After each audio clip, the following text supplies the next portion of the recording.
দ্বীপটির প্রায় ৬৪% এলাকা নিয়ে গঠিত আন্তর্জাতিকভাবে স্বীকৃত রিপাবলিক অব সাইপ্রাস বা দক্ষিণ সাইপ্রাস এবং দক্ষিণ সাইপ্রাসের ক্ষেত্রফল প্রায় ৫,৮৯৬ বর্গ কিলোমিটার।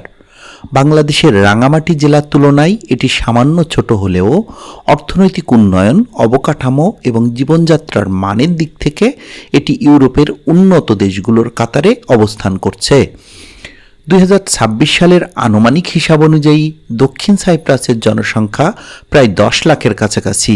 দেশটি ২০০৪ সালে ইউরোপীয় ইউনিয়নের সদস্য হয় এবং ২০০৮ সাল থেকে সরকারি মুদ্রা হিসেবে ইউরো ব্যবহার করছে।